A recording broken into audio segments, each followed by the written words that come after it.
go ahead and get started here. It's just always so happy to see so many friends and family here to celebrate a wonderful senior. So my name is Kevin O'Melia. I'm a history teacher here. In addition, I help with the theater department, so I've gotten to work with Nick a lot over the past 2 years. And one of the things as a teacher, and I'm sure many teachers have said about Nick, is he is an incredibly intelligent person. But what I think has been so much more fun and so much more of a blessing to get to work with is he is such a caring person. And I think you're really going to hear about that today, that he is so much more than just a mind. He has a heart, and he has a heart for people. And so let's welcome Nick Schuh.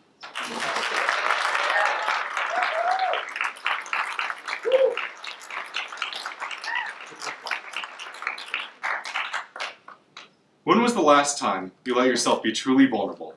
Not where you're nervous or unsure, but just completely wide open with no guarantee on how someone will react or talk to you. Where your heart is fully exposed and fully open. So, what is vulnerability? Is it a weakness? Being fragile? What does it mean? Well, that was my focus when I first started researching. When I first started, I originally thought the goal was comfort and stability and having a steady life. Especially when I first started my capstone, looking into the aspects of risk-taking. And as I first felt this feeling with vulnerability, after doing my research and looking into it, I went to a Bible study, and my guard was down, and it was unplanned. But something happened. There was no memorization that happened here. There was real questions that were asked. Hard questions. Where we opened up about doubts and fears and struggles, and then I found myself doing the same.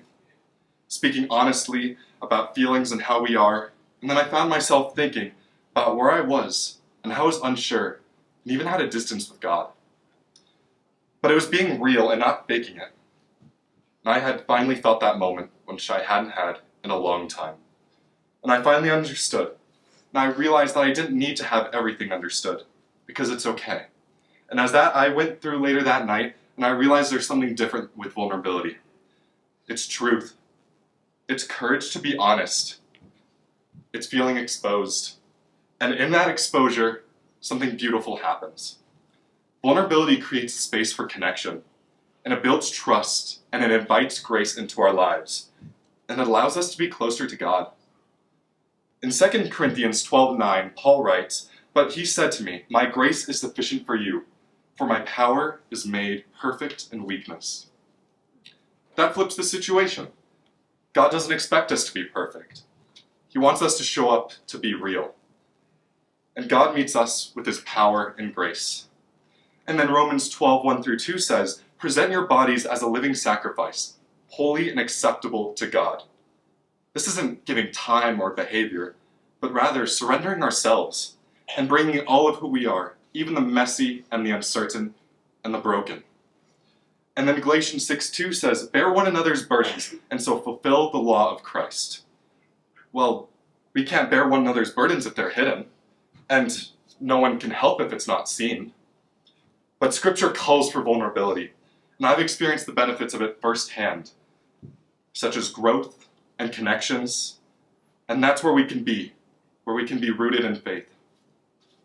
So, when I ask you, when was the last time you let yourself be truly vulnerable? That might be where your most important growth begins.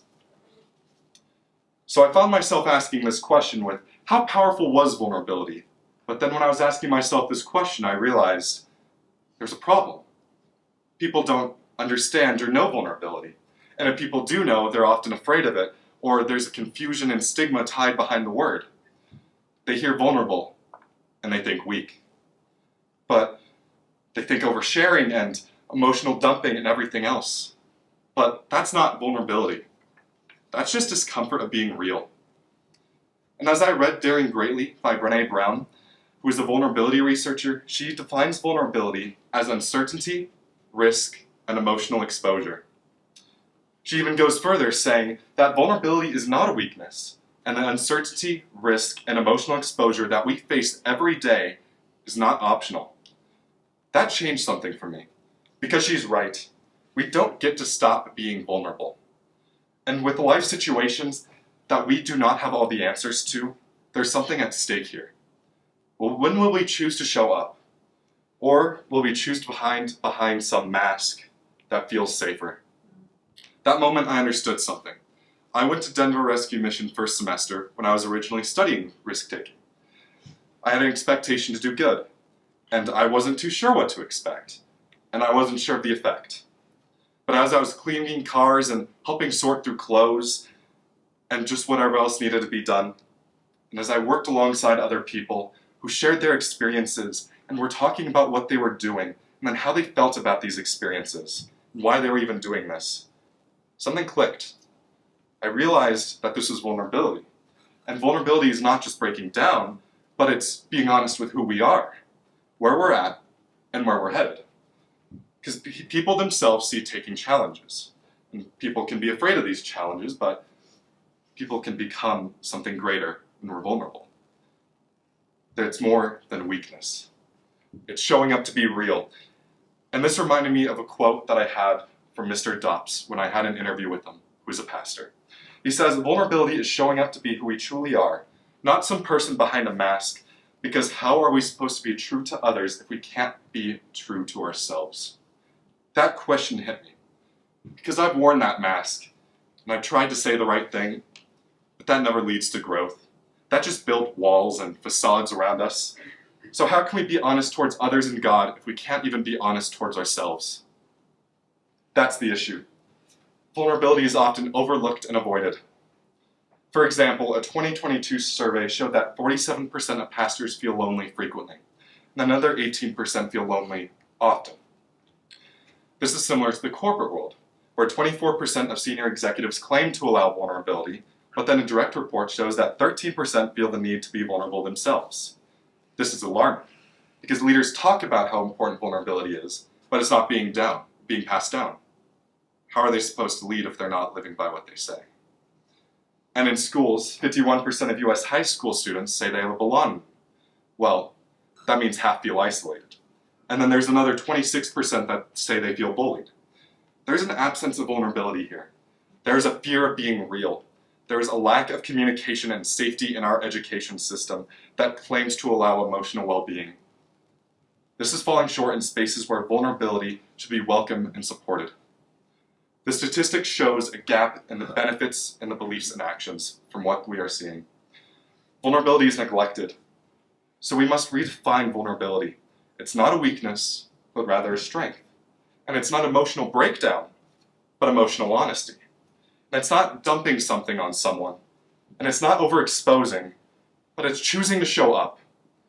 Even when we're not sure how it's going to turn out, especially when we're in a world that's telling us to consume and control and be seen, vulnerability takes courage and faith. Now, what I didn't expect from vulnerability was the way it shifted my life. Now, it had nothing to do with emotions and deep talks, but it was the way I listened. I used to hear something in a group discussion and I wanted to respond quickly and sound smart and seem like I knew everything. But now, I'm finding myself pausing, not trying to prove anything, just being there. Now this may sound small, but I've reshaped the way I think, where I show up in conversations and not worried sounding to be impressive or smart, but I focus on the questions to help someone feel safe and to be honest. And surprisingly, I've heard a lot of stories, a lot of doubts that have been shared, and that these were never planning on being shared. That's what vulnerability does. It sets a tone. It allows people to be strong and to be seen. As well as after that Bible study that I mentioned earlier, someone opened up about something. How they felt distance from God and how they were struggling. This wasn't dramatic. They were just being honest. And I didn't know what to say, but that's okay, because I didn't need to. And as I left that night in my car, I realized that vulnerability creates a space. And then vulnerability is more powerful than any answer could give. We can't fake having it. But I want to be in a room where vulnerability can be supported. And then there was something that came on my mind after I talked with Mr. Dobbs, and I had an interview with him. He is a professor from Colorado Christian University who went on a missions trip to China. And during our conversation, he said something that just hit me. We get tired of the mundane and the safe, we stop expecting. But God hasn't changed. We've just stopped expecting. There's something deep and real and true about this, because how can we expect vulnerability in experiences if we just get tired of it? He talked about his experiences and then was showing me how he lived them out to help me realize the extent in which this was true. Vulnerability is realizing that God works in places that it is not steady or we're not ready to be in. It's a routine that can get interrupted, and when asked to lean into something that feels like it's tension, we don't run from it. And honestly, where I've been learning more to not be bold, but by letting go of control. And the biggest shifts in my mindset have been recognizing vulnerability is not an internal process, but rather an external process that can create rippling effects. To stop hiding behind something and to allow space for someone to step forward. Creates an environment to be honest, not to be scary, but rather normal. This ties into James 5:16. Confess your sins to one another and pray for one another that you may be healed. This is not only personal healing, but rather communal healing. It happens when we're honest. And this is what I've learned so far. Vulnerability is not a one-time act or a rhythm. And to speak even when it's easier to be quiet. And to ask and not assume. And to sometimes sit in silence when someone is struggling with possibly something that is the hardest in their lives right now. And the results create deeper friendships and more meaningful conversations. Faith does not depend on certain answers, but trusting God with the unknown. Now, it's easy to talk about vulnerability in theory with words like openness and honesty, which sound great, but what does it look like? What does it really look like? How does it get real in our lives? Because witnessing it myself, I've realized that vulnerability is not easy. It's quite the opposite. It's gritty. It can be uncomfortable. And it's absolutely necessary. And to live this out, I was talking with Mr. Schultz, and I was trying to find some experience that I could do to somehow fit this. And then we finally found something. And I sent an email to Alcoholics Anonymous, and I was told that I was allowed to go to one of their meetings. This has been one of the most impactful places that I've ever seen. But when you walk in, the space is simple, just chairs in a room. But the conversations, anything but simple. Vulnerability fills a room. There's no pretending having it. And instead, they were speaking with honesty when I was there. And sometimes, this was someone's first time speaking. There have been things that have broken these people, relationships that they have hurt, and a story in their lives they are still trying to forgive. Alcoholics Anonymous relies on a 12-step process to stop hiding. It's confession, acceptance, ownership, and healing. It works if you're real, not trying to be impressive or fixed or polished, but just being real. I watch some people say things that most of us are even afraid to admit ourselves. And in that room, no one recoiled, no one judged. And to be honest, it probably brought more people into the conversation and leaned in to listen, not lean out. It's not pulling away. And this changed the way I think about emotional strength. Because strength isn't proving that you're okay. It's rather saying that I'm not okay or I need help. There's something powerful about someone being honest about where they've been, but even more powerful in watching someone take that responsibility and move forward. That's where growth starts. And from my observation, vulnerability invites vulnerability. It creates a rippling effect. It's not only for moments of crisis or deep conversations, but rather it's a lifestyle, and it's the choices that we decide to make every day. So we've learned that vulnerability is not comfortable. It will always be worth it though, whether you're sitting in circles of addicts or scrubbing cars, and even if you're hiding behind an I'm fine. There's something powerful when you're real. It changes someone. It changes a room. And it changes you.